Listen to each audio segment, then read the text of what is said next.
வணக்கம் என் மக்களே, welcome to my channel Sonu's love of life. இன்றைக்கி விநாயகர் சதுர்த்தி. நம்ம விநாயகர் சதுர்த்திக்கு என்னெல்லாம் பண்ணுவோமோ அது ஒரு சின்ன வீடியோவாக எடுத்திருக்கேன். வாசலில் இருக்க விநாயகருக்கு பூவெல்லாம் வச்சு அலங்காரம் பண்ணியாச்சு. உள்ள பூஜை ரூமில் அம்மா ரெடி பண்ணிகிட்ருக்காங்க. விநாயகர் சதுர்த்தி ஸ்பெஷல் டிஷ்ஷஸ் என்னென்னு பார்த்துடலாம். பாயசம் ரெடி ஆகிட்டுருக்கு, சுண்டல் ரெடி ஆகிடுச்சு. அதுக்கப்புறம் பார்த்திங்கன்னா கொழுக்கட்டை. இது ஹரிபரியாக ரெடி பண்ணதுனால கொஞ்சம் உடஞ்சிடுச்சு.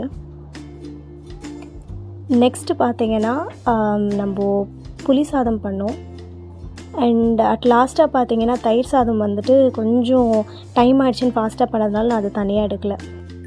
சாமிக்கு நாங்கள் சுண்டல், புளி சாதம், தயிர் சாதம், கொழுக்கட்டை, அதுக்கப்புறம் பாயசம், பழம், தேங்காய், அதுக்கப்புறம் சீத்தாப்பழம் இதெல்லாம் வச்சு நாங்கள் சிம்பிளாக தான் சாமி கும்பிட்டோம். அதே மாதிரி வீட்டு வெளியே அலங்காரம் பண்ண விநாயகருக்கும் நாங்கள் தனியாக பிரசாதம் படைச்சிட்டு கற்பூரம் ஏற்றி சாமி கும்பிட்டு முடிச்சிட்டோம். 12க்கு முன்னாடியே நாங்கள் சாமி கும்பிட்டுட்டோம். உங்கள் வீட்டில் நீங்கள் விநாயகர் சதுர்த்தி எவ்வளோ ஸ்பெஷலாக செலிப்ரேட் பண்ணிங்கன்னு மறக்காமல் எனக்கு கமெண்ட் பண்ணுங்கள். என்னுடைய வீடியோ பிடிச்சிருந்தா லைக், ஷேர் அண்ட் சப்ஸ்கிரைப் பண்ணி எனக்கு சப்போர்ட் பண்ணுங்கள். நிறைய பேர் என்னோடய வீடியோ பார்க்குறீங்க, பட் மறக்காமல் சப்ஸ்கிரைப் பண்ணிவிட்டு பாருங்கள். அப்போ தான் எனக்கு ரொம்ப என்கரேஜிங்காக இருக்கும். நெக்ஸ்ட் இன்ட்ரெஸ்டிங்கான வீடியோவில் நான் உங்களை மீட் பண்ணுறேன். பாய்.